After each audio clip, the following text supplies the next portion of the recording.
Bonjour Adil, bonjour Romane, comment ça va? Bonjour, ça va Salut bien et Julie, toi? salut Ça va Romain. super, merci. Bonjour à tous nos participants qui sont déjà arrivés. On vous souhaite la bienvenue. Bienvenue à tous à notre conférence en ligne dédiée donc aujourd'hui à l'Australie. On va commencer par se présenter peut-être en attendant que nos participants arrivent tranquillement. Donc moi, je suis Julie, je suis responsable marketing et communication au Cercle des Voyages. Et c'est moi qui vais vous guider aujourd'hui à travers cette aventure immersive à la découverte de l'Australie. Et donc, je suis accompagnée de Romane et Adil. Adil, donc tu es le représentant de l'Office du tourisme de l'Australie. Et Romane, tu es conseiller expert chez Cercle des Voyages. Nous avons également Roxane qui est avec nous, mais vous ne la voyez pas car elle n'est pas connectée comme nous. Voilà, elle œuvre dans l'ombre puisque Roxane est là pour répondre à toutes vos questions éventuelles lors de ce webinaire. Elle est disponible sur le chat qui se trouve donc en bas à droite de votre écran. Avant de commencer ce webinaire, Adil, tu reviens d'un beau voyage, un merveilleux voyage à la découverte de l'ouest et du nord de l'Australie. Est-ce que tu peux nous en parler un petit peu? Bon, bien sûr, je reviens, comme tu dis, d'Australie donc depuis quelques jours, hein, parce que je suis rentré ce week-end. Donc les souvenirs sont encore là, les images sont encore là, et je pense qu'elles resteront pour longtemps. Donc en effet, j'ai découvert une région, on va dire l'une des régions les plus reculées d'Australie, donc qui est le nord-ouest, donc la région des Kimberley, donc avec Broome et cette magnifique euh, outback mélangé avec l'arrière-pays reculé à mélanger avec la côte australienne, et également le top end, donc le top end qui est dans le territoire du Nord, donc là où il y a les parcs nationaux. Je vais en parler un peu plus en détail. Donc c'est vrai que c'était deux régions qui se combinent très bien, loin de tout. Donc voilà, c'est la terre des grands espaces, hein, c'est l'Australie, c'est ce qu'on aime. Magnifique. Bon, ça va, le décalage horaire n'a pas eu raison de toi?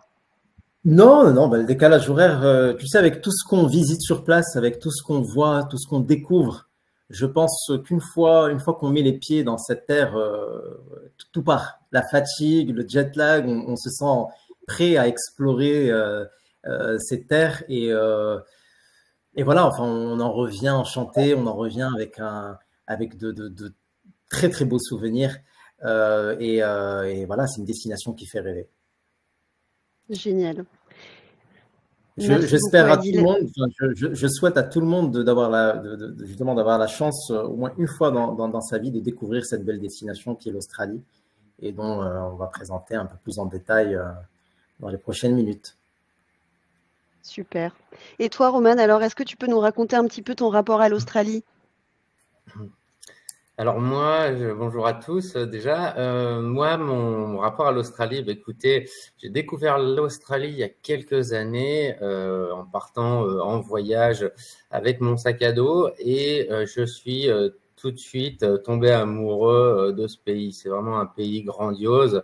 Comme le disait Adil, chaque région est différente. Et puis, les Australiens sont tellement accueillants. On a l'impression d'être directement, on fait partie de ce pays, on est tout de suite très bien accueillis, on a tout de suite quelqu'un qui va nous aider si on a la moindre difficulté. Et je me suis senti chez moi tout de suite. Ensuite, j'ai commencé à explorer le pays et je me suis rendu compte que je reviendrai, que bon, j'ai eu la chance de voyager dans pas mal de pays dans le monde et c'est vrai que c'est vraiment une destination qui est incomparable à tous les points de vue, que ce soit au niveau de la nature, au niveau des gens. C'est vraiment unique. Donc, j'y suis retourné plusieurs fois par la suite. J'ai jamais été déçu et aujourd'hui, bah, j'ai attrapé le virus hein, et malheureusement, je pense qu'il partira plus jamais. Bon, bah, c'est merveilleux. On a hâte de découvrir l'Australie en détail avec vous, alors, hein. Du coup, j'en profite pour vous présenter à tous le programme du jour. Donc, on va commencer ce webinaire par une petite présentation de l'agence Cercle des Voyages. Puis ensuite, c'est toi, Adil, qui va nous emmener à la découverte de tous les territoires de l'Australie. Ensuite, Romane, tu nous feras découvrir les hébergements et les activités à ne pas manquer, ainsi que tous les itinéraires, enfin, tous, non. une petite sélection d'itinéraires que l'on peut réaliser en Australie. Et enfin, donc, nous terminerons par un temps de questions-réponses. Donc, pour cela, chers participants, je vous invite à poser toutes vos questions dans l'onglet dédié qui se trouve également en bas à droite de l'écran qui s'appelle Questions. Voilà, comme ça, après, on pourra revenir plus en détail sur vos questions à la fin des présentations. Alors, avant de plonger dans les merveilles de l'Australie, j'aimerais vous parler brièvement de Cercle des Voyages et de notre ADN. Ça fait maintenant plus de 25 ans que nous avons le privilège de faire voyager nos voyageurs aux 4 coins du monde à travers plus de 90 pays. Et ce qui fait la différence, c'est vraiment notre équipe de conseillers passionnés. Ce sont des experts qui connaissent leur destination comme leur poche. Vous allez en avoir un aperçu pendant ce webinaire. Notre agence est vraiment une véritable communauté de voyageurs qui partagent également la même vision, celle du vrai voyage, celui qui transporte, celui qui émeut. Et nos conseillers imaginent chaque voyage comme une aventure unique que vous co-concevez ensemble. Donc nos conseillers partagent avec vous leurs connaissances, mais également leurs secrets bien gardés, les petites adresses incontournables pour faire de votre voyage une expérience inoubliable. Quand vous voyagez avec Cercle des Voyages, vous avez accès à une conciergerie qui est disponible 24 heures sur 24 et 7 jours sur 7 afin de répondre à toutes vos questions et vos besoins, que ce soit avant, pendant, mais également après votre voyage. Et bien évidemment, votre conseiller personnel est toujours joignable sur sa ligne directe pour une prise en charge totale. Voilà, maintenant place à la découverte de l'Australie. Je vous souhaite à tous un très beau voyage et Adil, je te laisse la parole. Oui, exactement. Je vais partager rapidement. Est-ce que vous voyez mon écran? Alors, ouais, ça y est, c'est en train de charger. Super. C'est en train de charger. OK. Parfait. Donc, voilà. Donc, c'est vrai qu'on a fait une belle intro. Roman, j'ai vraiment écouté avec attention ce que tu as dit et c'est exactement ça, en fait. C'est l'Australie. Avant de parler destination, on parle aussi des gens parce que la relation humaine, quand on voyage, est très, très importante. Et c'est vrai que ce côté style de vie, la chaleur humaine, vraiment le côté authenticité, accueil, l'hospitalité, je pense que les Australiens l'ont naturellement. On se sent vraiment à l'aise. Moi, je me sens en liberté en Australie, je me sens à l'aise, je me sens bien accueilli. Voilà, c'est ce côté qui vraiment pousse, je pense, les voyageurs français à découvrir cette belle destination. Là, je vais passer en revue. Donc, vous savez, parler de l'Australie en une vingtaine de minutes, ça va être compliqué pour moi parce que je suis un réel passionné. C'est une destination qui me fascine, mais je vais faire un effort. Mais l'idée, c'était vraiment de faire un petit aperçu, un petit survol sur toute la destination parce que c'est important de rappeler que l'Australie aujourd'hui se découvre par portions. On ne peut pas découvrir toute l'Australie en un seul voyage, donc c'est très important de le rappeler. L'Australie se propose, c'est vraiment le profil du voyageur qui va un peu guider également les experts donc du Cercle des Voyages pour vous proposer le meilleur itinéraire. Donc très important, le profil et bien évidemment la saisonnalité en fonction de la périodicité, enfin, en fonction du mois choisi pour partir découvrir cette terre d'aventure. Donc là, c'est mes propres visuels. Bon, forcément, quand on va en Australie, on passe par cette ville iconique qui est Sydney. Donc, c'est avec son opéra majestueux, son pont magnifique. Donc là, on découvre vraiment différents aspects, différents angles de l'opéra, parce que Sydney est une étendue, enfin, c'est une ville qui est entourée d'eau, donc on la découvre de différents angles. Et c'est vrai que c'est une ville qui impressionne. Ça, c'est un panel de plages juste à Sydney, hein, je ne sais pas si vous vous rendez compte, mais Sydney seulement compte environ 70 plages. Donc voilà, pour vous parler un peu de l'immensité de ce territoire. Donc là, on a des plages qui sont à une demi-heure en ferry de Sydney ou à une demi-heure en bus ou en transport en commun pour accéder à des belles plages comme ça, des plages préservées, des plages mythiques. Là, on est sur des terres un peu plus reculées. C'est là d'ailleurs où j'en reviens. Je reviens de cette terre qui est les Kimberley, donc la région des Kimberley qui est au nord-ouest de l'Australie. Donc au départ de Broome, on a Broome qui est la ville un peu accessible donc l'aéroport. Donc à un aéroport pour accéder donc et expérimenter cette terre des Kimberley.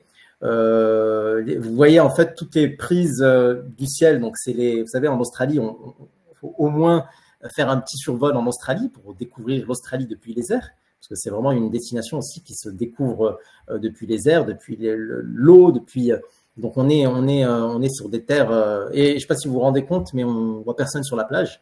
La raison pour laquelle on est quand même sur une destination qui fait 14 fois la France pour seulement 25 millions d'habitants. Je ne sais pas si vous vous rendez compte un peu, mais voilà, on ne se marche pas dessus en Australie. On a d'espace pour tout le monde.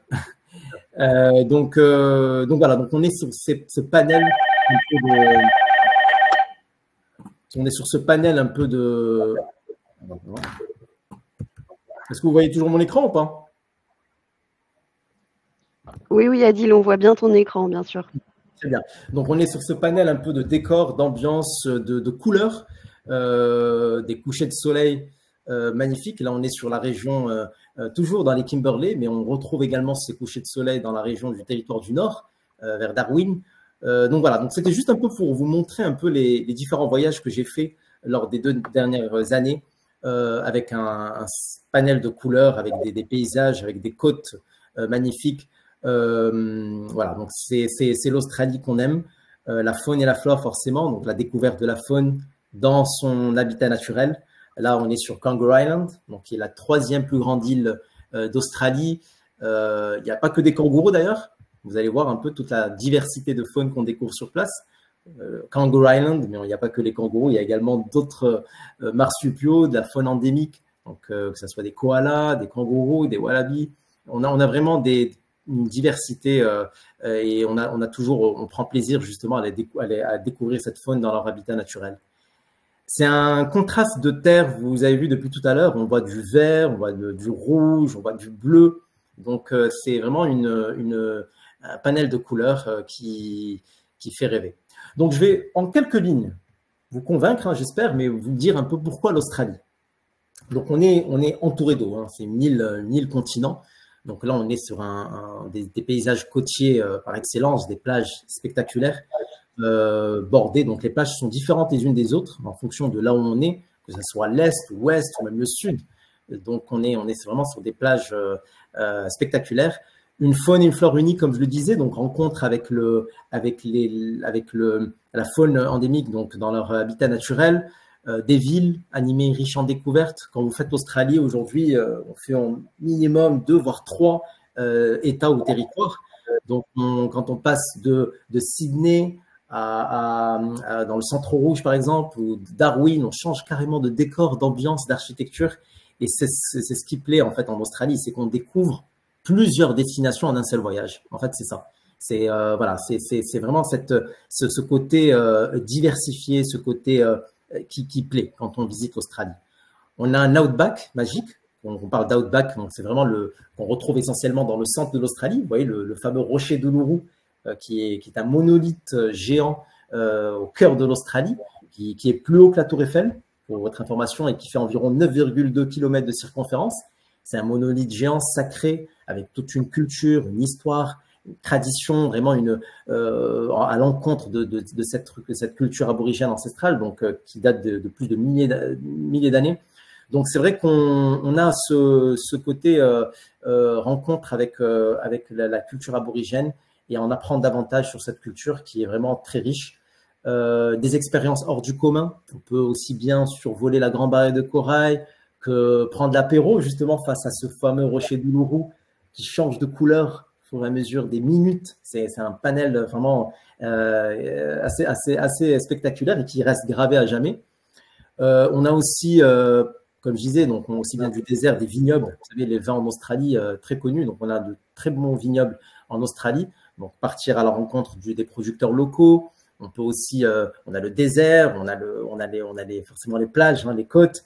On a aussi un style de vie exceptionnel. C'est ce qui revient. J'ai rencontré pas mal de Français lors de mon dernier voyage.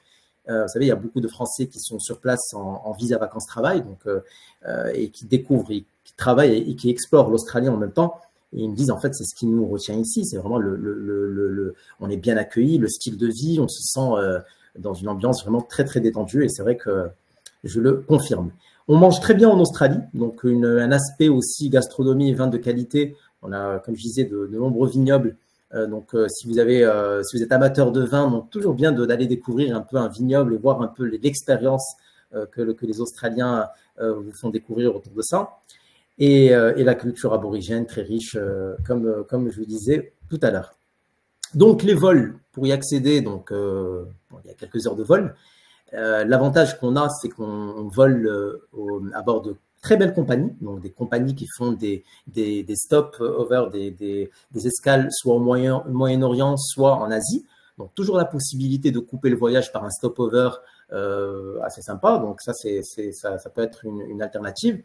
Et on a également, l'Australie maintenant se rapproche parce on va lancer, donc mi-juillet, il y a un vol direct qui prendra place donc avec la compagnie Qantas, donc un vol direct d'environ 16h30 de vol, donc de Paris à Perth. Donc voilà, donc on sent quand même qu'il y a un développement de la flotte aérienne et même sur place, je veux dire les vols pour aller d'un état à l'autre, il y a des aéroports partout en Australie et ça aide beaucoup. Voici une carte de l'Europe. Enfin, une carte de l'Australie, une carte de l'Europe, pour vous rendre compte un peu de l'immensité du territoire. Comme je disais tout à l'heure, 14 fois la France. On ne peut pas découvrir l'Australie en un seul voyage. Très important. C'est votre profil à vous, votre profil voyageur, qui déterminera un peu, on va dire, l'itinéraire parfait.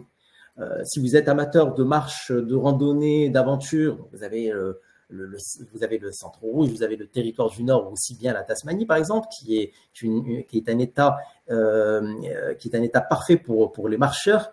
Vous êtes amateur plutôt du côté urbain et vous voulez avoir un peu à faire des activités nautiques sympas, voir un peu la partie, vous avez la Grande Barrière de Corail. Enfin voilà, tout profil en fait aide justement à vous concevoir l'itinéraire parfait.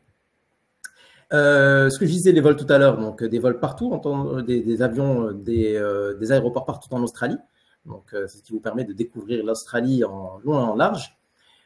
Comment se déplacer en Australie? Forcément, quand on a un peu de temps, j'allais dire les routes, conduire en Australie avec de très très belles routes touristiques. Donc, on a facilement ce côté liberté, flexibilité pour aller découvrir ces terres lointaines. Les vols, forcément, il y a également des bus. On a quand même un réseau, de transport qui est assez développé. Les trains également, ce que vous voyez à l'écran, donc c'est un train mythique. C'est une expérience. C'est un train mythique qui fait environ 3500, même plus de kilomètres de Darwin jusqu'à Adélaïde. Donc c'est plus une expérience de passer par cette route des explorateurs au milieu de nulle part. Donc avec un train mythique, donc on peut bien évidemment faire juste une partie. Donc voilà, donc il y a toutes ces expériences à faire en Australie. En termes de climat, de saisonnalité, la bonne nouvelle, c'est qu'on peut découvrir l'Australie toute l'année. Donc ça, c'est une très très bonne nouvelle que vous soyez. Les saisons sont inversées aux nôtres. Là, on rentre en période d'hiver. Donc on a une partie, on va dire, tempérée. Donc si vous voyez la carte, toute la partie sud où il y a les capitales, donc il y a Sydney, Melbourne, Adélaïde, Perth. Toute cette partie-là, en fait, on est sur une zone tempérée, donc avec des saisons inversées aux nôtres, donc les 4 saisons.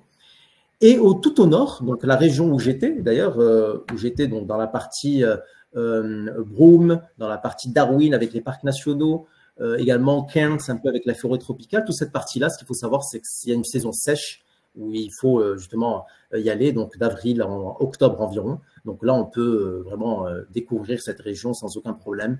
Et il y a bien évidemment des intersaisons où on peut vraiment découvrir toute l'Australie du nord au sud. Donc voilà, il y a vraiment une multitude d'alternatives qui permettent de découvrir cette belle destination. Donc 8 états et territoires australiens. Voilà, on va commencer rapidement. Donc je vais faire un survol. Je ne sais pas si vous êtes prêts, mais pour vous donner un peu une idée un peu globale de la destination. Donc la Nouvelle-Galles du Sud. Ce qui est important ici, en fait, c'est qu'on parle par exemple de Sydney. Ok, très bien, Sydney, donc une destination par excellence, iconique, urbaine, mais vous avez aussi, comme je disais tout à l'heure, 70 plages autour de Sydney. Donc ça, c'est important de le rappeler. Son opéra, son pont, ses quartiers historiques. Donc vraiment découvrez Sydney par vous-même. Mais ce qui est intéressant ici, c'est qu'à 1h30 de Sydney, vous changez carrément de décor, d'ambiance, d'architecture, de tout. Donc là, vous êtes sur un parc national, vous êtes dans les Blue Mountains, donc 1 million d'hectares de forêt d'eucalyptus, classés au patrimoine mondial, là où vraiment c'est le paradis pour faire des marches, des randonnées, découvrir un peu la culture aborigène. C'est vraiment l'outback de Sydney. Et aussi, à 2 heures au nord de Sydney, vous avez eu la plus vieille région viticole d'Australie, qui est la Hunter Valley.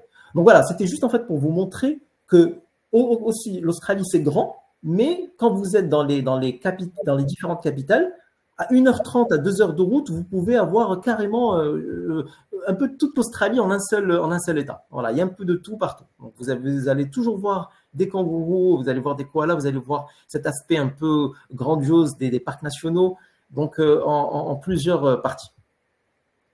L'État du Queensland, donc quand on pense Australie, on pense aussi Grand Barrière de Corail, mais pas que. Donc, le Queensland, il n'y a pas que la Grand Barrière de Corail, hein, c'est bordé de parcs nationaux. On a la capitale d'ailleurs qui est Brisbane, qui est une ville vraiment décontractée, animée, où on peut justement partir à la découverte de cette côte.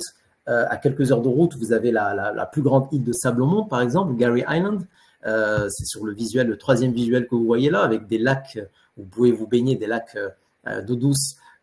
On se croirait vraiment eau turquoise, sable blanc. Donc voilà, donc il y a vraiment beaucoup d'alternatives en fait en fonction de où se baigner, que faire, à voir, les marches.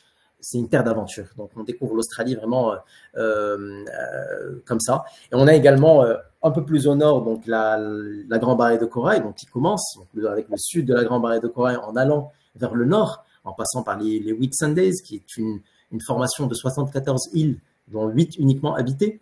On a l'une des plus belles plages au monde, Whitehaven Beach. Là, c'est vraiment le paradis des amateurs d'activités nautiques, donc que ce soit plongée, bateau, catamaran, snorkeling. Voilà, on est vraiment sur des très très belles on va dire plages. On est aussi au nord donc de la Grande Barrière de Corail. En montant vers le nord, on a une forêt tropicale, donc qui est la plus vieille forêt tropicale d'Australie. Donc on est sur la Daintree Forest. Donc là, on change également de décor. Donc on passe au bleu de la Grande Barrière de Corail vers le vert de la forêt tropicale. Donc voilà. Donc c'est vraiment un panel, une diversité de cet État qui regroupe un peu les différentes facettes de la destination. Le Victoria, donc avec sa capitale Melbourne. Melbourne aussi qu'on découvre. L'État du Victoria en fait est très simple à découvrir parce que c'est le plus petit État en fait d'Australie continentale. Donc là, on est sur Melbourne, la plus européenne des villes d'Australie. Si on aime ce côté galerie, art, design, pas mal d'événements sportifs, culturels. Donc c'est une ville qui vit, donc avec des jardins botaniques royaux, donc vraiment pas mal de choses à faire. Et toujours aussi intéressant, c'est qu'à 1h30 de route, on a ces différents paysages, que ce soit la Yarra Valley, donc une autre région viticole. On a aussi Phillip Island, Mornington Peninsula, donc à la découverte vraiment du côté un peu plus sauvage de la destination. À la Great Ocean Road, donc la route touristique mythique, en passant par ces formations, ces 12 apôtres, non, il y a moins de 12, mais ces formations rocheuses en bord de mer. On a également les Gippsland, donc un peu plus au côté est, on va dire, de l'État, avec des sentiers de randonnée, des parcs nationaux. Voilà, donc on a cette diversité de la destination. On a aussi le territoire du Nord, donc là où j'étais récemment, il y a quelques jours, avec Darwin, avec Darwin qui est une capitale très décontractée à découvrir également pour attaquer le lendemain avec les parcs nationaux du Top End. Donc là, on est en mode vraiment Crocodile Dundee, hein, avec des paysages époustouflants, ces cascades que vous voyez avec des trous d'eau où vous pouvez vous baigner sous des cascades impressionnantes en saison sèche. Donc là, on est vraiment sur une terre culture aborigène marquante, avec des gorges, des cascades impressionnantes. Et le Centre Rouge, bien évidemment, si vous voulez également combiner pour avoir un aspect différent du Top End. Donc on est vraiment sur de la terre rouge, dont son nom, hein, Centre Rouge, pour découvrir ce fameux rocher d'Uluru ou même le parc national d'Uluru-Katachuta. C'est un parc national qui regroupe ces deux sites majeurs. Et également, là, vous pouvez faire des expériences incontournables, dîner sous les étoiles, faire des levées, des couchers de soleil magnifiques, passer par… on le fait généralement sous forme d'un tour, donc en partant par exemple d'Alice Springs, qui est la ville des pionniers, pour aller découvrir Kings Canyon, le Centre Rouge, Donc là, on est vraiment sur la terre rouge, sur l'aventure, sur l'âme, le cœur de l'Australie. Et on continue la route avec le Adélaïde également, qui est une ville aussi très décontractée, très cosmopolite, vraiment une ville en fait où à quelques minutes de tramway en fait, vous allez sur une plage et vous voyez des dauphins sur Glenelg Beach. Donc c'est assez marrant quand on est dans le centre et qu'on accède en fait à cette plage à quelques minutes de tramway. Donc c'est assez sympa. Et on a également la Barossa Valley aussi, une autre région viticole. Vous remarquerez en fait dans chaque région, je vous ai parlé, surtout dans la zone bien évidemment tempérée, d'une région viticole pour les amateurs vraiment de vin ou les amateurs de gastronomie. Donc c'est aussi, on mange d'ailleurs très très bien à Adélaïde parce que c'est une ville qui est entourée justement qui est à portée de main de tous les vignobles. Donc c'est vraiment avec des hébergements de charme. En parlant d'hébergement en Australie, de toute façon on a une diversité d'hébergements, que ça soit voilà, on a de tout, on a des hôtels, des guest houses, des resorts, on a vraiment tout type d'hébergement et c'est ce qui aussi plaît en fonction bien évidemment du budget de chacun.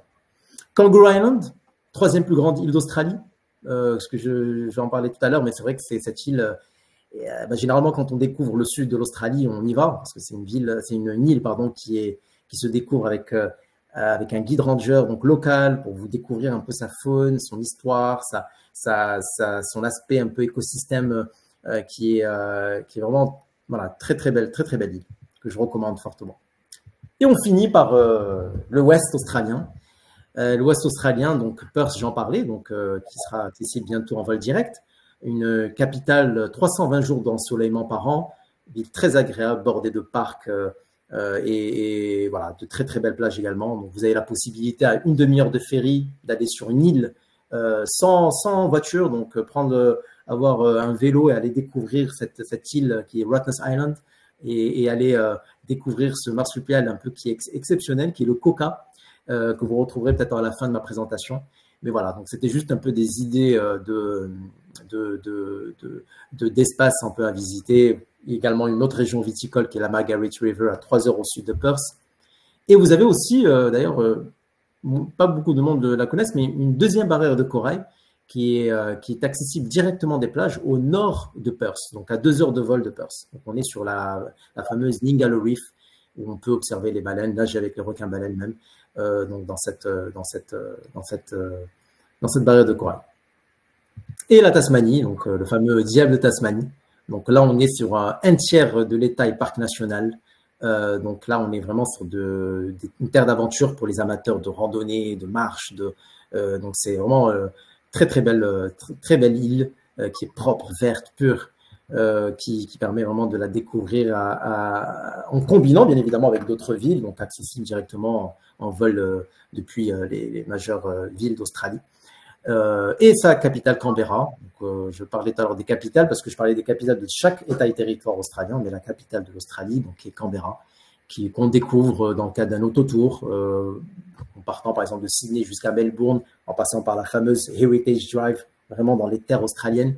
On découvre également cette capitale avec son musée, son parlement historique. Donc voilà, j'ai essayé de vous faire un petit. C'est ça le koka dont j'en parlais tout à l'heure, le fameux koka en fait qu'on retrouve à Rottnest Island, toujours souriant. Donc, et vous avez également notre site grand public australia.com. N'hésitez pas d'aller, il y a une mine d'informations, vraiment des informations sur ce qu'il y a à voir, à faire en Australie. Donc je recommande vivement d'aller visiter le site. Et je vous ai fait un petit snapshot, encore une fois. Je sais que je vous ai donné énormément d'informations, mais je trouvais ça dommage de ne pas parler des différents États et territoires australiens. Et bien évidemment, vous avez l'expertise du Cercle des voyages avec Roman qui saura concevoir l'itinéraire parfait pour vous. Voilà. Je laisse la parole à Roman.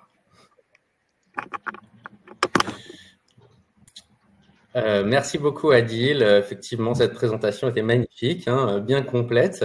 Donc, tu as déjà dit beaucoup de choses et bon, je vais essayer dans ce cas de préciser, d'aller un petit peu plus en profondeur sur les activités, les hébergements, effectivement, les itinéraires. Alors, bien sûr, quand on part en Australie, forcément, il y a une certaine durée.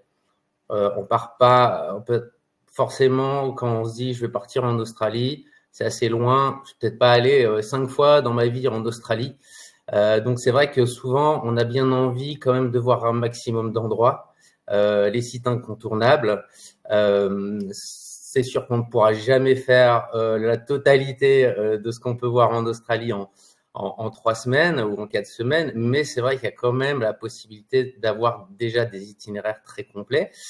Et pour pouvoir vivre pleinement une expérience en Australie, il y a des activités qui justement permettent de vivre justement ces expériences qui vont être uniques, que vous allez pouvoir vivre uniquement en Australie. Et ces activités-là, je vais vous en parler. Donc, il y a bien sûr la possibilité de voir les différents sites par les airs, que ce soit en hélicoptère, que ce soit en montgolfière, que ce soit en petit avion. Donc, il y a différentes possibilités. C'est bien justement quand on n'a pas énormément de temps. Vous voyez, si on veut aller dans la région de la Grande Barrière de Corail, il y aura la possibilité de survoler la Grande Barrière de Corail et la forêt nationale de Daintree, qui est aussi très intéressante à voir de par les airs. Vous avez aussi forcément le côté outback. Adil en parlait tout à l'heure. Il y a certaines routes qui, bien sûr, sont pas forcément praticables avec n'importe quel véhicule. Et là, on a des activités justement qui permettent de rentrer vraiment dans des sites, même dans des sites où il faut des autorisations spéciales, où vous pouvez pas forcément aller avec votre véhicule de location. Donc là, on a des activités qui vont vous permettre d'aller au plus profond de ces sites. Il y a bien sûr tout ce qui est faune marine. Alors Adil en parlait tout à l'heure sur la côte ouest, également sur la Grande Barrière de Corail. Ce qu'il faut savoir, c'est qu'au niveau de la faune et de la flore, l'Australie est extrêmement riche. Beaucoup de choses se passent tout autour, le long des côtes. Donc, partout, on aura toujours la possibilité d'avoir une super expérience par rapport à la faune et la flore de l'Australie. Bien sûr, comme Adil en parlait tout à l'heure également, il y a le côté immersion. Et puis, je vous parlerai encore de différents points. Pour en revenir tout à l'heure, donc ce que je vous disais tout à l'heure, c'est par rapport à l'hélicoptère. Donc, enfin, l'hélicoptère, un des moyens de découvrir la région. Donc, cet hélicoptère-là, il faut savoir qu'il y a différentes possibilités et pour tous les budgets. Hein, on peut très bien avoir un tour en hélicoptère d'1 heure ou même un tour voilà, qui va vous permettre vraiment d'avoir un aperçu très, très complet. Dans un budget un peu plus raisonnable, vous pouvez aussi très bien prendre plutôt un petit avion qui va coûter un petit peu moins cher, mais qui va vous permettre de voir tout autant de choses.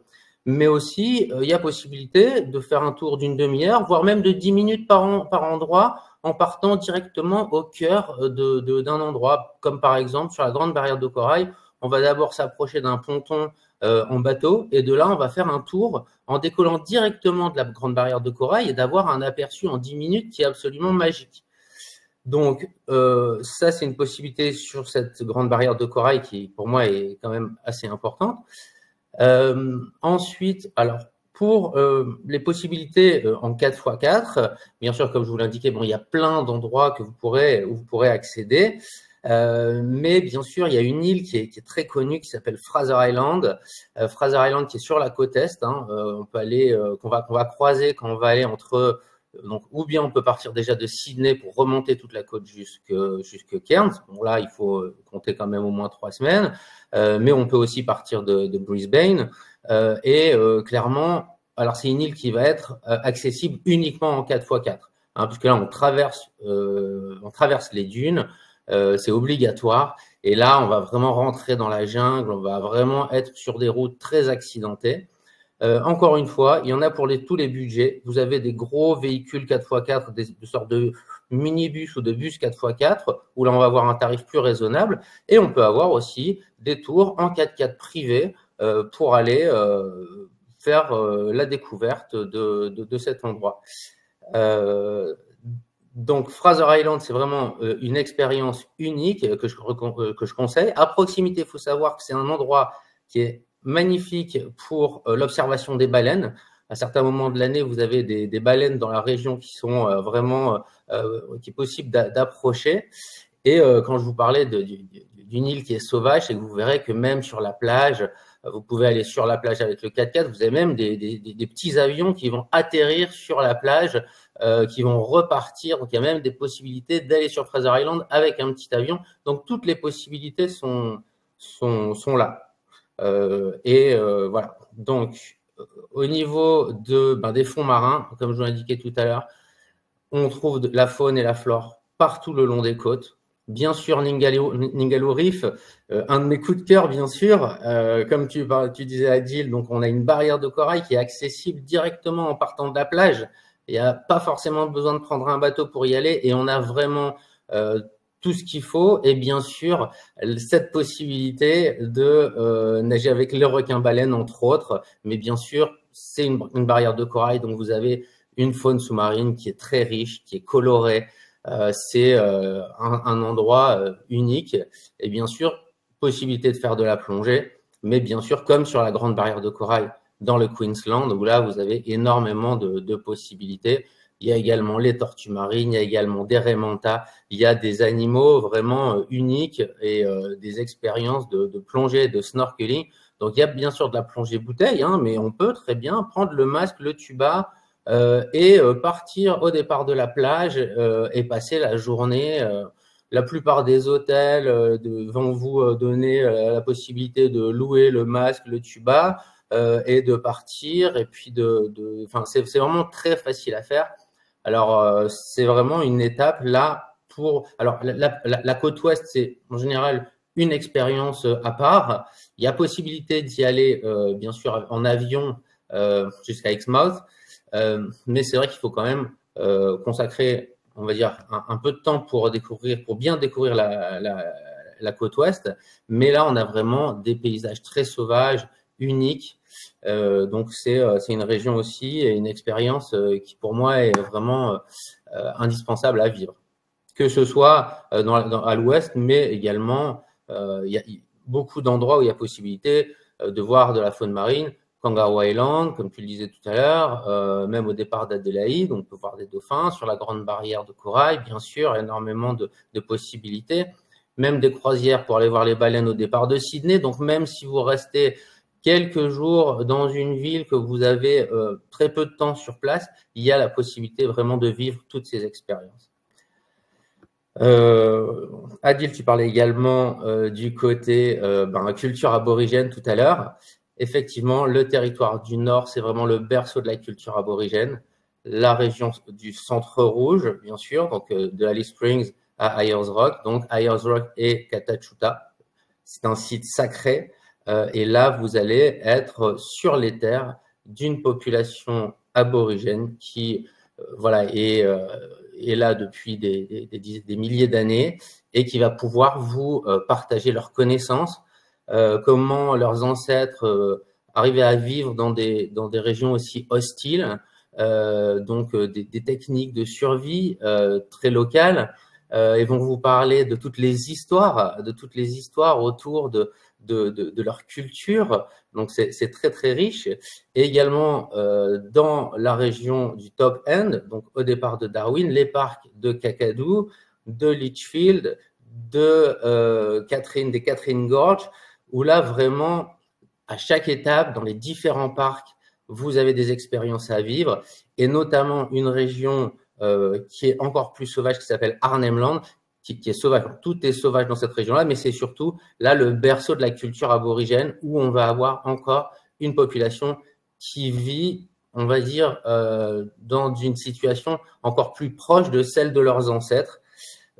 C'est très riche au niveau culturel. Vous allez pouvoir vivre des expériences où on va vous expliquer justement la peinture aborigène qui est très connue. Le didgeridoo, c'est un instrument qui est très connu aussi, mais qui a justement une histoire qui justement est très importante dans leur culture.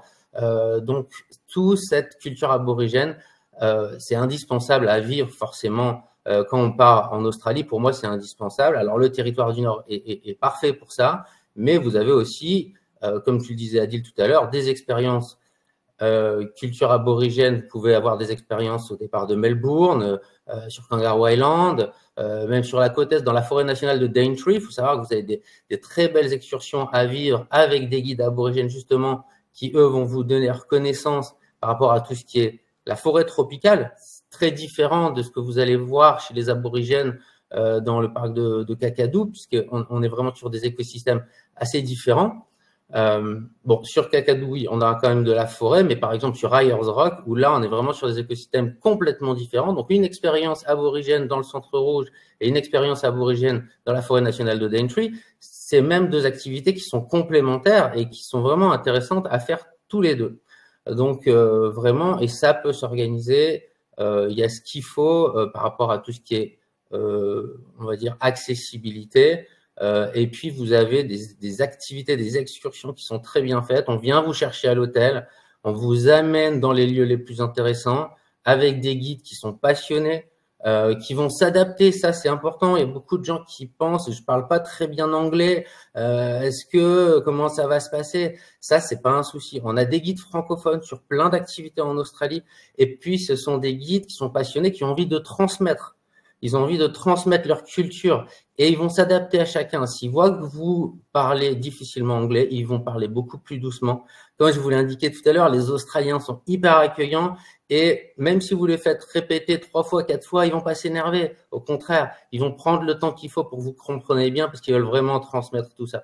Donc, ce sont vraiment tout ça qui fait partie de l'âme de l'Australie aussi et qu'on retrouve. Et juste, Romain, en parlant justement moi, j'ai été étonné. En fait, lors de mon dernier voyage, le nombre de Français que j'ai rencontrés, réceptionnistes, serveurs, tu sais, avec le visa vacances-travail. Donc, il y a beaucoup de Français on est quand même le deuxième marché international en termes de visa vacances-travail. Donc, c'est vrai que ça aide quand tu as des voyageurs qui n'ont pas vraiment un bon niveau d'anglais, de faire appel justement à un réceptionniste ou un serveur. On se sent quand même.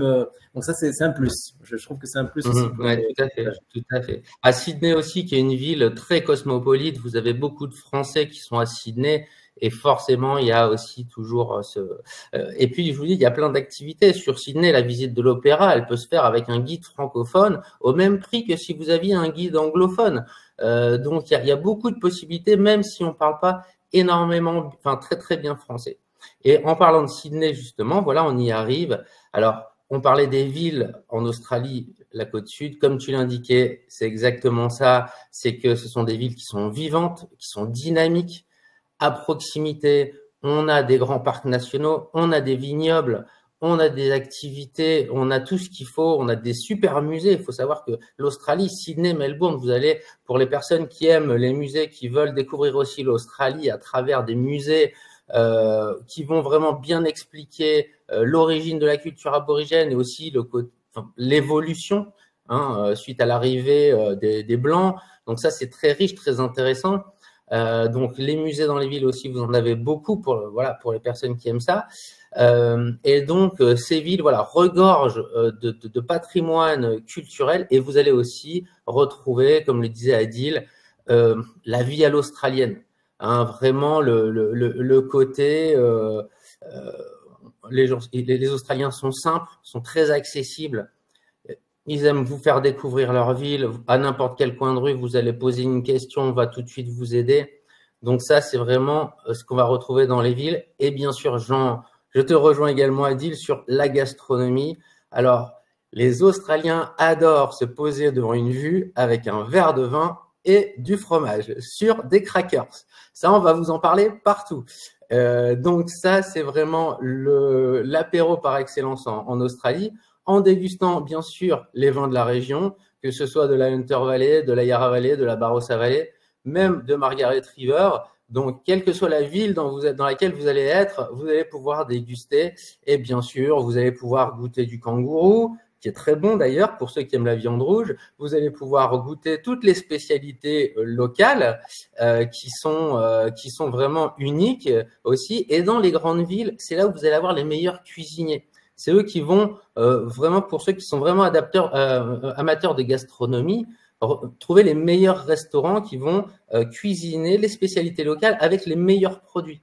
Les produits qui viennent de Tasmanie, Tasmanie qui est le jardin de l'Australie, où vous avez énormément de produits qui viennent. Donc, dans toutes ces grandes villes, vous allez aussi pouvoir découvrir tout ça et tous les produits typiques de la région et de l'Australie, vous allez les retrouver aussi. Donc, ça vaut vraiment la peine aussi de passer plusieurs jours dans les villes quand vous en avez la possibilité. Et bien sûr, le fameux Nouvel An à Sydney. Sydney, voilà, un des plus beaux endroits au monde pour justement fêter Nouvel An, puisque vous avez des animations, vous avez maintenant des spectacles en 3D avec des drones, vous avez vraiment des stars internationales qui sont là tous les ans, un feu d'artifice exceptionnel. Voilà, donc il y a tout ce qu'il faut pour avoir un Nouvel An unique. Et avec le décalage horaire, en fonction de la date à laquelle vous revenez, vous aurez peut-être la possibilité de le vivre 2 fois. Donc, Romain, surtout qu'on est en période d'été en Australie à cette période-là. Donc, on est exactement. En Nouvel An où vous fêtez Noël sur la plage. Voilà, on est en t-shirt, on boit les cocktails, les glaces, c'est parfait. Et même le Père Noël, quelques jours avant, vous allez voir si vous êtes à cette période-là, le Père Noël se balade avec son habit de Père Noël quand il fait 40 degrés. Il est très courageux, le Père Noël en Australie. Voilà, donc après, je vais vous parler également des hébergements. Alors, les hébergements en Australie, il y en a vraiment pour tous les goûts, pour tous les budgets. Là, j'ai fait une sélection de différents hébergements qui sont haut de gamme. C'est vraiment des hébergements exclusifs, mais il faut savoir que on peut aussi bien avoir des hébergements tout simples qui sont très bien. L'hôtellerie en Australie est vraiment de qualité, et puis on a vraiment tous les styles d'hébergement possibles. Que vous soyez en famille, que vous désirez avoir un petit appartement pour pouvoir faire à manger pour les enfants, etc. Que vous aimiez les hôtels et vous voulez le petit déjeuner, vous voulez un service qui va vous aider à organiser votre voyage. Que vous cherchez du luxe, du très haut de gamme, il y a tout ce qu'il faut. Tout ce qu'il faut, donc c'est vraiment une destination pour laquelle il n'y aura jamais aucun problème. Même si vous faites des itinéraires où vous allez passer dans des endroits assez sauvages, il y aura toujours sur l'itinéraire des petits hébergements et il y en aura vraiment toujours pour tous les goûts, tous les budgets. Et même si au niveau de l'hébergement traditionnel, c'est pas forcément votre truc, sachez que nous avons également des hébergements sur roues qu'on appelle des vannes ou des camping-cars. On peut aussi proposer ce type d'hébergement où vous allez alors, dans ce cas-là, avoir toute la liberté d'avancer à votre rythme. Je vous en reparlerai tout à l'heure par rapport aux itinéraires. Là, je reviens sur une sélection d'hébergements que j'ai faite pour vous les présenter. Là, on est vraiment sur des hébergements où on veut vraiment se faire plaisir, des hébergements qui sont plus coûteux, c'est du haut de gamme, mais pour terminer son voyage en apothéose, si vous avez un anniversaire de mariage, si vous avez envie de fêter quelque chose et que vous voulez vraiment terminer sur une note, voilà, un souvenir inoubliable et que vous aimez bien sûr les beaux hôtels, vous avez un premier hôtel qui est le Southern Ocean Lodge sur Kangaroo Island. Vous pouvez regarder sur les photos, hein. On est au milieu de nulle part. On a la nature tout autour. Il n'y a aucune pollution sonore, aucune pollution visuelle. Là, le temps s'arrête. Vous avez des chambres qui vont toutes avoir une vue sur la mer. Les animaux sont pas loin. Voilà, avec un peu de chance, vous allez les voir se poser sur la plage, juste en bas, en regardant par la fenêtre. Et bien sûr, au départ de ce type d'hébergement, vous avez des activités avec des rangers qui sont possibles. Donc, pour aller voir justement les différents endroits de l'île, comme le disait Adil, Kangaroo Island, c'est la 3e plus grande île de l'Australie, et vous avez une faune et une flore exceptionnelles.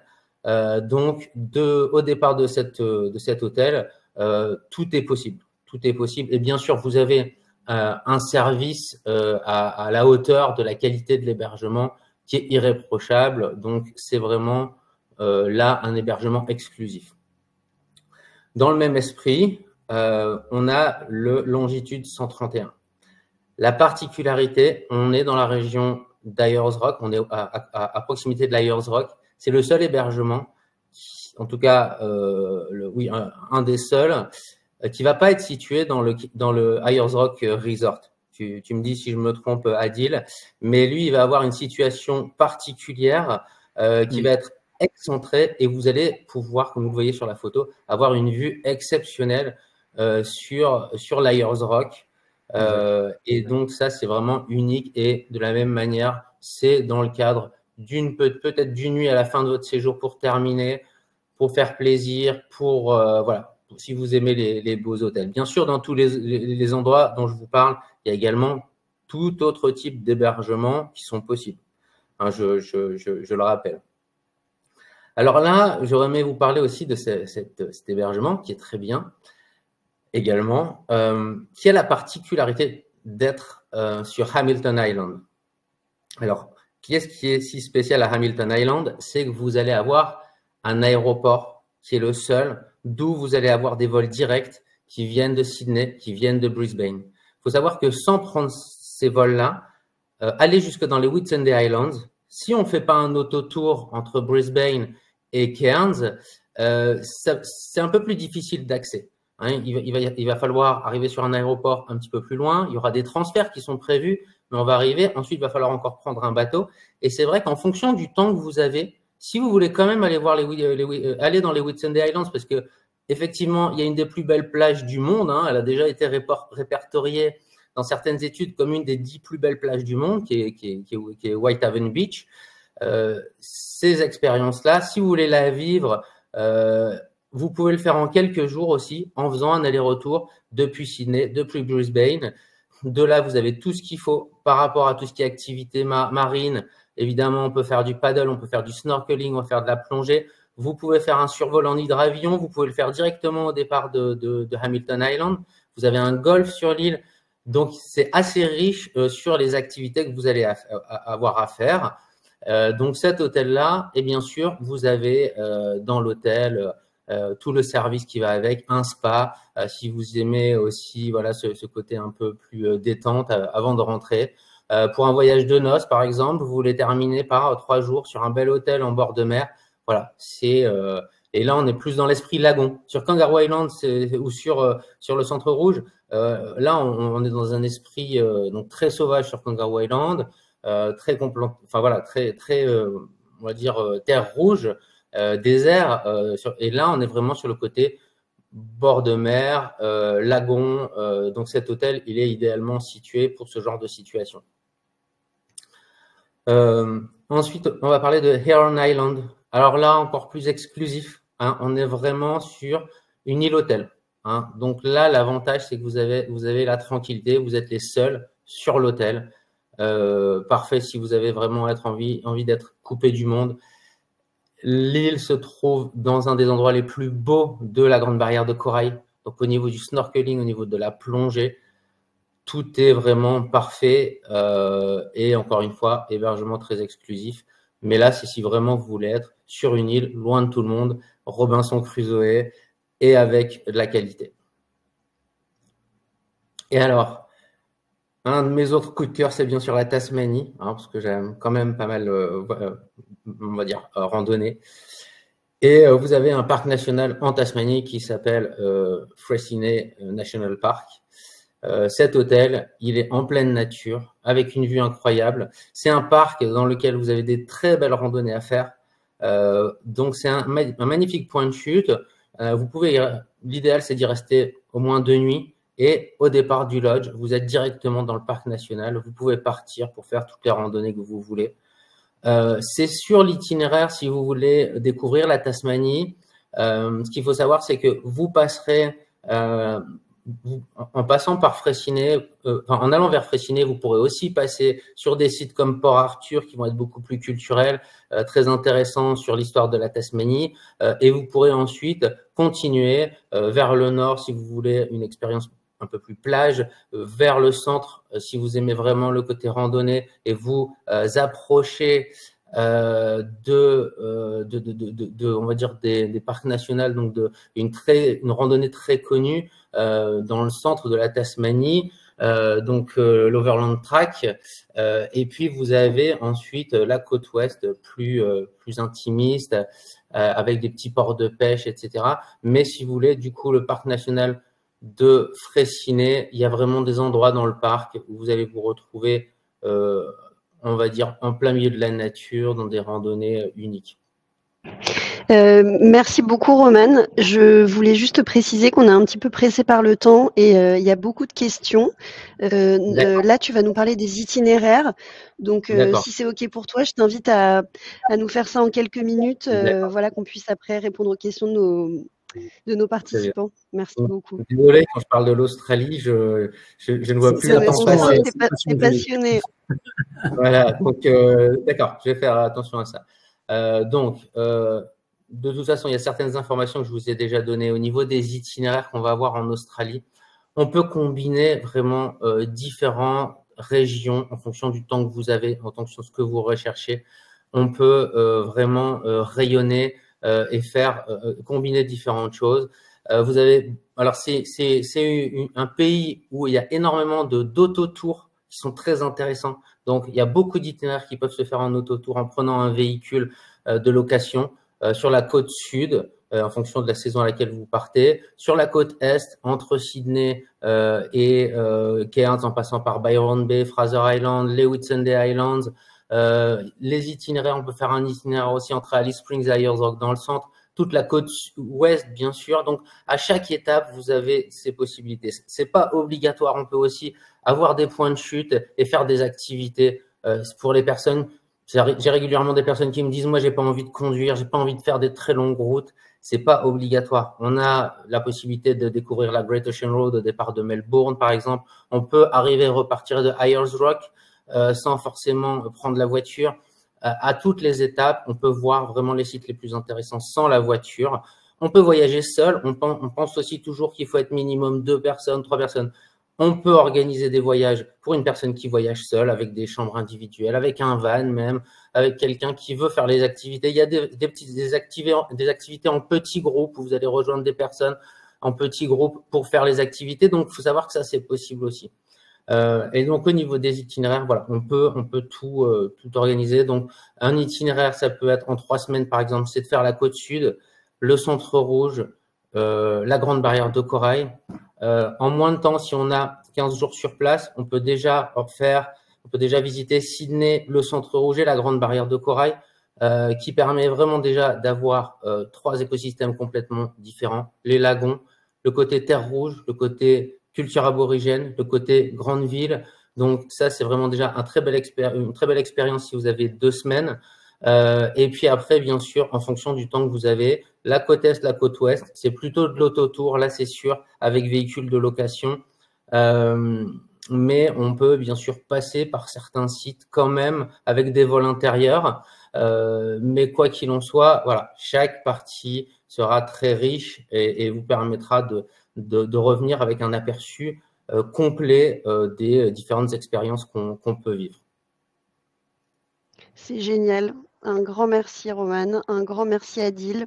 Ça a l'air tellement magnifique comme pays. Moi, je connais un petit peu puisque j'ai visité uniquement la côte ouest. J'ai fait un beau voyage entre Sydney et Cairns, mais voilà, il y a encore tellement de régions à découvrir, tellement de merveilles de la nature. Ça fait vraiment rêver. Je vous propose qu'on passe aux questions de nos participants, voilà, en admirant les belles photos de Romane et Adil en Australie. Alors, tout d'abord, Jean-Michel nous a demandé, Romane, est-ce que tu pourrais nous dire à peu près combien coûte le prix d'un billet d'avion pour l'Australie? Sachant que donc, chez Cercle des Voyages, nous, on propose des voyages personnalisés sur mesure, donc qui incluent à la fois le billet d'avion, mais également les hébergements ainsi que les excursions. Mais est-ce que tu peux nous dire voilà, un prix d'appel pour un billet d'avion pour l'Australie? Alors, bien sûr, tout dépendra de combien de temps en avance on va réserver le billet d'avion, c'est ce qu'il faut savoir. Ça dépendra de à quelle période on va voyager, forcément, puisqu'il y a de la haute saison et il y a de la moins haute saison. Attention, l'Australie, c'est pas juste un aller-retour jusqu'en Australie. Il y aura aussi des vols intérieurs. Donc, en fonction du nombre de vols intérieurs aussi, ça va jouer sur le prix. Si on veut partir sur un prix d'appel aller-retour Sydney, on va trouver en réservant longtemps à l'avance avec certaines compagnies des vols à partir de, alors, vraiment à certaines périodes, à partir de 1300 à 1500 euros. L'aller-retour, il y a quand même 24 heures de voyage, donc avec les escales, etc. Mais attention, il y a beaucoup de compagnies qui vont vous proposer des vols moins chers que ça. Mais ce qu'il faut savoir sur l'Australie, c'est que de plus en plus, les compagnies, en tout cas beaucoup cette année, vont proposer des escales de 6 heures, 7 heures, voire plus. Là, évidemment, les vols sont moins chers. Mais si on veut une compagnie confortable, si on veut des escales qui ne dépassent pas 2, 3, 4 heures maximum, parce que quand même, on a 24 heures de voyage, on a beaucoup d'heures de vol, c'est quand même important d'avoir un minimum de confort, je pense, et aussi pour mieux se remettre du décalage horaire en rentrant, il vaut mieux avoir été confortablement installé. Voilà, donc je dirais vraiment à partir de 1300, 1500 euros minimum en classe économique, juste pour un aller-retour. Après, bien sûr, on peut passer sur… Alors, il faut savoir qu'il y a des possibilités d'économie premium, voilà, pour les personnes qui veulent plus de confort, mais qui n'ont pas forcément un budget pour prendre de la classe affaires, qui là, bien sûr, va être plus élevé. Donc, il y a de la classe économie premium sur pas mal de compagnies. Voilà. Après, les vols intérieurs. On va avoir certains partenariats entre certaines compagnies, vols internationaux, et un partenariat avec Qantas pour avoir, si on combine les vols internationaux et les vols intérieurs avec certaines compagnies, on va avoir les vols intérieurs à des tarifs beaucoup plus intéressants. Donc ça, il faut vraiment faire attention à ça. Parfois, on se dit, ah, je trouve un tarif intéressant sur des vols sur Internet, je les achète tout de suite. Et on se rend compte qu'après, en organisant le voyage sur place, le prix des vols intérieurs va coûter 2 fois plus cher. Donc finalement, ce n'était pas intéressant d'acheter le vol international. Donc avant de faire ce type d'achat, c'est très important aussi de penser au vol intérieur. Ok, merci pour cette précision, Romane. Adil, on nous demande également si le passeport est recommandé. Alors, il est plus que recommandé, mais je te laisse développer. Oui. En fait, pour partir en Australie, donc il faut un passeport qui est valide 6 mois après la date de retour. Donc, très important. Et également, je pense que j'ai vu une autre question passer sur le visa. Bien évidemment, il faut un visa en Australie et c'est un visa gratuit qui est demandé directement sur le site de l'immigration australienne. Donc, c'est un visa qui se demande assez rapidement, qu'on a au bout de quelques heures si on répond justement correctement à toutes les questions qu'on nous pose. Mais voilà, il n'y a pas de particularité spéciale. En tout cas, pour les citoyens français. Voilà, il y a à savoir que nous, dans toutes les devis qu'on va vous proposer, donc les visas, on s'en occupe au Cercle des Voyages. Donc, il y aura juste à nous envoyer la copie du passeport. Donc, vous n'avez pas à faire les démarches vous-même. Ce sera inclus dans le devis ou le voyage qu'on va vous proposer. Et donc, ça fait partie des services qu'on propose au Cercle des Voyages. Super. Carole nous demande, est-ce qu'on peut apporter avec soi en Australie des compléments alimentaires, des baumes, etc. Elle est bien consciente qu'on ne peut pas rapporter de nourriture. D'ailleurs, Carole est au courant, mais peut-être que nos autres auditeurs ne le sont pas. Qu'est-ce qui est interdit à ce niveau-là, Adil ? Ce qui est interdit, bon, bien évidemment, la nourriture, oui, ça c'est sûr. Pour tout ce qui est médical, je dirais, bon, bien évidemment, prendre son ordonnance. Enfin, si c'est des médicaments, des choses assez particulières, prendre son ordonnance avec soi. Après, baume, enfin, je pense qu'il n'y a pas vraiment de restriction là-dessus. C'est vraiment faire attention à tout ce qui est, c'est l'interdiction de tout ce qui est nourriture, graines, voilà, pas tout ce qui est vraiment sur ce niveau-là. Après, peut-être si c'est une question un peu plus précise, il faut se renseigner bien évidemment sur la particularité de chaque produit, mais bon, en règle générale, c'est ça. Vous pouvez ramener vos crèmes, il n'y a pas de problème. Oui, crèmes. Pardon. Et oui, je disais, quels que soient les documents que vous amenez en Australie, bien sûr, dans l'idéal, faites le maximum pour en avoir une traduction en anglais. Bon, en général, ça peut passer si vous n'en avez pas, mais si vous en avez une, c'est quand même toujours plus simple, puisque les autorités, bien sûr, sont principalement anglophones. Ok, super. Merci pour cette précision, Romane. Tac. Oui, alors Pascal nous a posé une question sur les ordonnances, mais du coup, c'est bon, vous avez répondu. Elle Jean-Michel nous demande quel est le plat typique australien. Alors, est-ce qu'il y en a un ou est-ce que ça dépend des régions? J'aime bien la réponse après barbecue.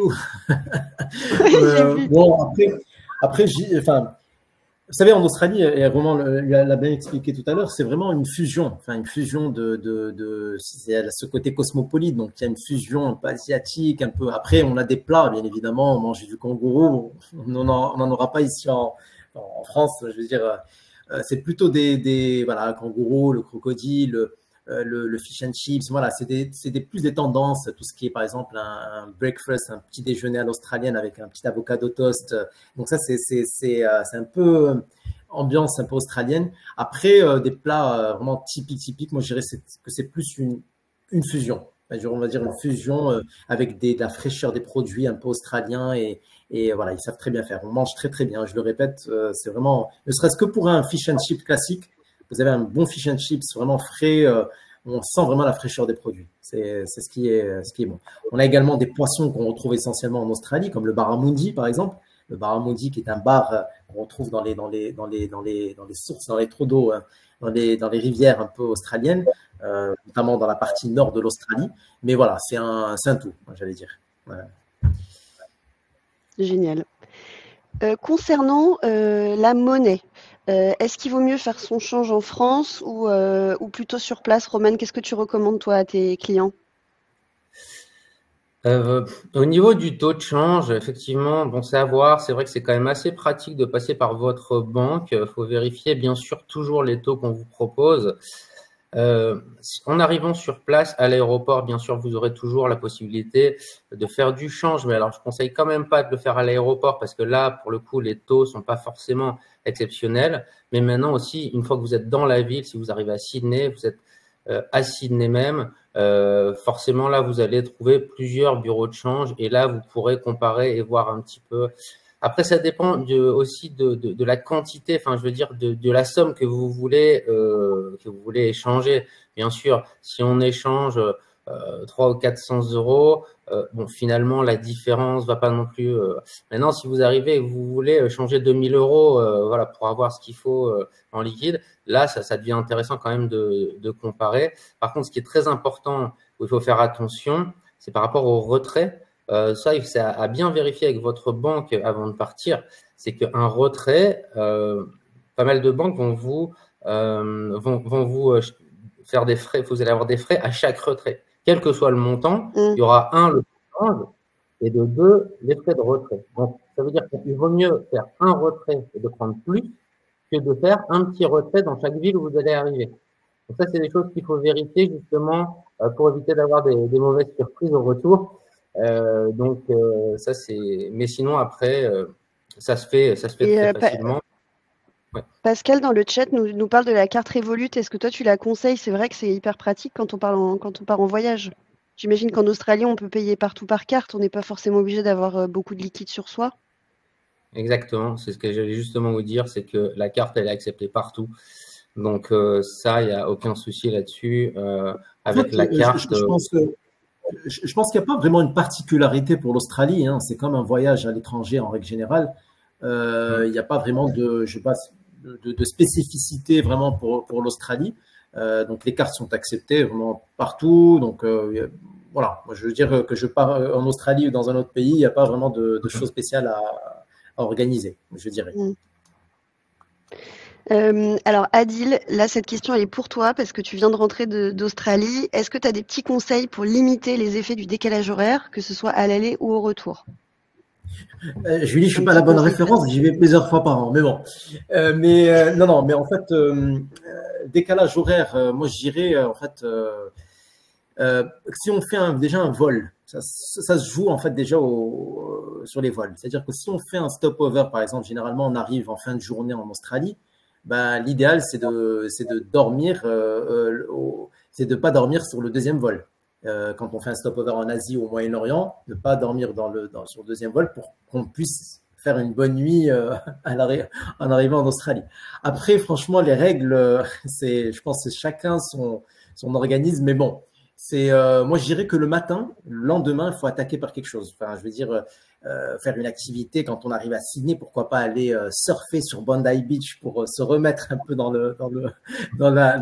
mais c'est vrai, on avait fait à plusieurs reprises et c'est vrai que c'est top, quoi. On arrive, on se sent vraiment dans l'ambiance australienne, on surfe, on est au top de sa forme, ou rentrer vraiment voilà, il n'y a pas vraiment de règles à suivre, je dirais. C'est plutôt, comme je disais, hein, quand on arrive sur place, franchement, avec tout ce qu'on découvre, le jet lag, il part. Hein. C'est peut-être que moi, c'est peut-être ça concerne qu'à moi, mais en tout cas, c'est le retour que j'ai eu également avec d'autres personnes qui sont parties en Australie et j'espère que ça sera le cas pour vos futurs voyageurs. Bah bien sûr, avec tous ces bons conseils, carrément. Bénédicte nous demande si c'est facile de voir des koalas en liberté. Et elle demande également où et comment. Oui, en fait, vous savez, la faune en Australie, bon, forcément, quand il fait moins chaud, donc là, on a la faune à perte de vue. Enfin, je veux dire, dans les zones tempérées, quand on est sur, pas forcément Kangaroo Island, hein, quand on va même dans les parcs nationaux autour de Melbourne, autour d'Adélaïde, enfin, on a la chance d'avoir quand même cette l'observation de koalas dans les parcs nationaux dédiés. Donc ça, vraiment, il n'y a pas vraiment de souci. Sur la partie, en tout cas, tempérée sud, donc toute la zone. C'est sûr que si on va, par exemple, à Darwin, dans les parcs nationaux, on va pas avoir de koalas. Quand on va il y a certaines zones où il n'y a pas vraiment de koalas partout. Mais toute la partie tempérée, un peu au sud du Queensland, enfin, toute la partie Queensland, autour de Sydney, Melbourne, autour de Melbourne également, enfin, dans les parcs nationaux. Enfin là, voilà, vous en avez, vous savez, c'est Kangaroo Island également. Enfin, il n'y a pas vraiment chaque région vraiment a sa particularité. Mais je pense que les gens qui découvrent l'Australie et qui vont dans ces endroits-là, ils ont toujours la chance de voir au moins des kangourous, des koalas, enfin la faune endémique, on va dire, sans aucun problème. Super.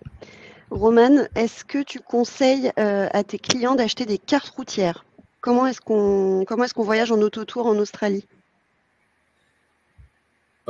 Une carte routière, alors la carte papier, elle se fait de moins en moins.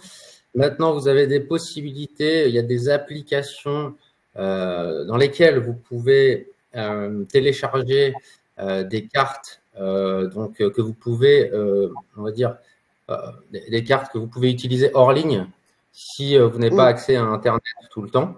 Donc là, votre système de GPS va détecter où vous êtes sur votre carte hors ligne. Elle ne tiendra pas compte du trafic. Et bon, le trafic, en général, une fois que vous êtes sorti de la ville, voilà. Donc ça peut être une première option. Une option, après, ça va être une option connectée. Il faut savoir que quand vous allez en Australie, vous avez possibilité d'acheter une puce en arrivant. Vous aurez un numéro de téléphone local et vous pouvez acheter de la data, donc des gigas. Et puis, du coup, ça vous permettra de vous connecter et du coup, de pouvoir utiliser aussi votre GPS, votre téléphone version GPS grâce à votre puce et d'avoir là, en l'occurrence, le trafic en temps réel. Et le nombre d'heures qui vous restent, etc. Mais voilà. de kangourous, maintenant, si vous êtes apte, enfin, si vous êtes voilà, encore, vous aimez encore voyager avec des cartes papier, vous pouvez, oui, vous pouvez tout de suite en prendre. Ça, il n'y a pas de souci. Hein. Ok. Camille nous demande quelle est la meilleure période pour observer les baleines dont vous avez parlé tout à l'heure?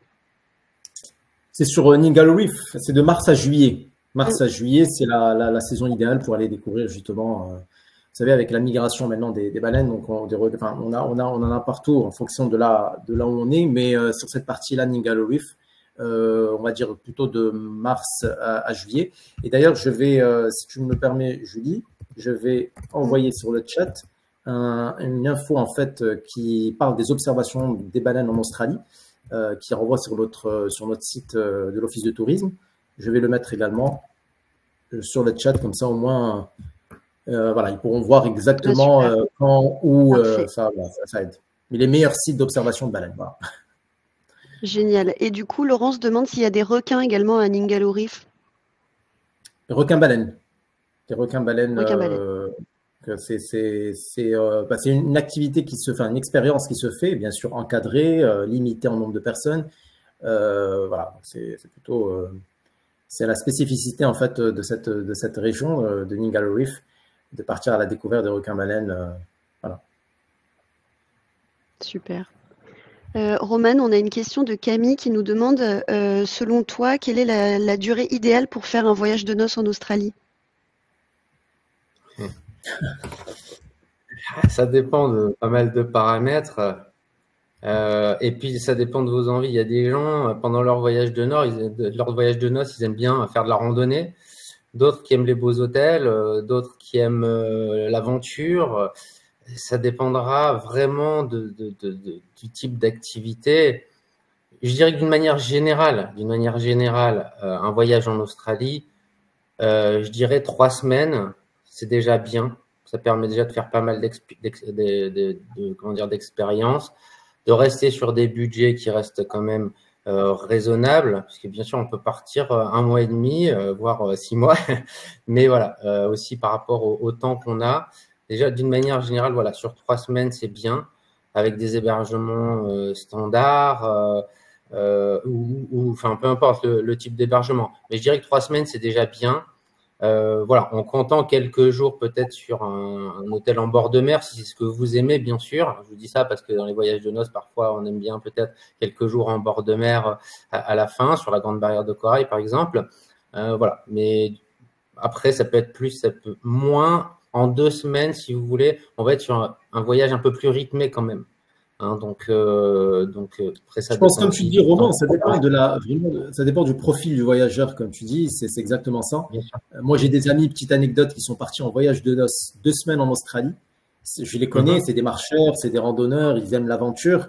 Et en fait, ils ont fait un combiné entre Melbourne et sa région et la Tasmanie. Ils ont kiffé, D'accord. ils ont vraiment aimé, ils ont Ouais, adoré c'est parce ça. qu'ils adorent tout ce qui est randonnée, parc national. Enfin, pour eux, la Tasmanie, ça leur ressemblait. Donc, et ils ont fait un combiné sur ces 2 États. Ils ont fait le côté urbain de Melbourne avec la Great Ocean Road, un peu sa région reculée, et ils ont fait la Tasmanie en 2 semaines. Et ils ont adoré, ils ont vu la faune endémique, ils ont vu, voilà. Donc c'est vrai que comme je disais, c'est vraiment par portion que l'Australie se Absolument. propose. Mais on parle de 2 semaines sur place. Il ne faut pas oublier, bien sûr, qu'en général, quand on part de 2 semaines sur place, ça va compter 17-18 jours au total, 17-18 jours de voyage. Hein, mais effectivement, comme tu l'indiquais, ça dépend, voilà ce que je vous disais tout à l'heure, ça dépend de ce que vous recherchez, ce que vous avez envie de faire, tout simplement. Mais en 15 jours, effectivement, il y a vraiment la possibilité de faire déjà un voyage, que ce soit un voyage de noces ou peu importe, il y a déjà des possibilités de voir 2 ou 3 sites incontournables de l'Australie, 2 ou 3 régions en tout cas. Super. On va clôturer sur la question de Marie-Pierre, une question pratico-pratique mais importante. Est-ce que quand on fait un voyage en autotour, donc au volant de son véhicule de location en Australie, il faut un permis de conduire international ou pas? Absolument, absolument, c'est obligatoire. En tout cas, la quasi-totalité des agences de location de voitures l'exigent maintenant. Donc, on peut alors, ce qu'il faut savoir, c'est que on peut faire la demande pour avoir le permis d'international gratuit. Il faut faire très attention parce qu'actuellement, on est sur des délais de 5 à 6 mois pour avoir le permis de conduire international. Bon, l'Australie, c'est quand même un pays. Ouais, donc ça, c'est une information importante. Oui. Voilà. C'est un pays qui se réserve à l'avance en général, mais c'est important de le savoir. Chaque conducteur a besoin de son permis international. Hein, donc, si vous avez un conducteur secondaire, il en a également besoin. Et il faut savoir, si vous n'arrivez pas à l'avoir à temps, si vous réservez un petit peu plus tard, il y a des possibilités de faire traduire votre permis par des organismes spécialisés et dans ce cas, d'avoir la traduction de votre permis beaucoup plus rapidement. Donc, dans ce cas-là, c'est une prestation qui est payante à faire auprès de cet organisme. Mais donc, il y a quand même des solutions si vous n'êtes pas dans les délais. Okay. Super. Et Adil, merci infiniment. Pardon, Romain, merci à vous. Je disais juste, le permis de conduire international, il est valable 2 ans, je pense.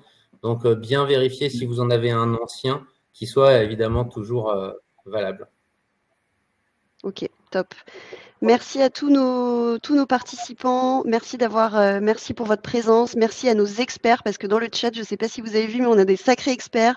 On a Pascal, on a Laurence, on a Anne, Oui, j'ai vu ça. qui vraiment ont répondu à plein de questions des participants. Donc c'est hyper sympa. Merci d'avoir participé, d'avoir été hyper actif, d'avoir partagé vos belles expériences et votre amour de l'Australie.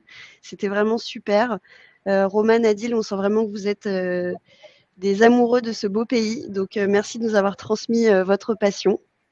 Voilà.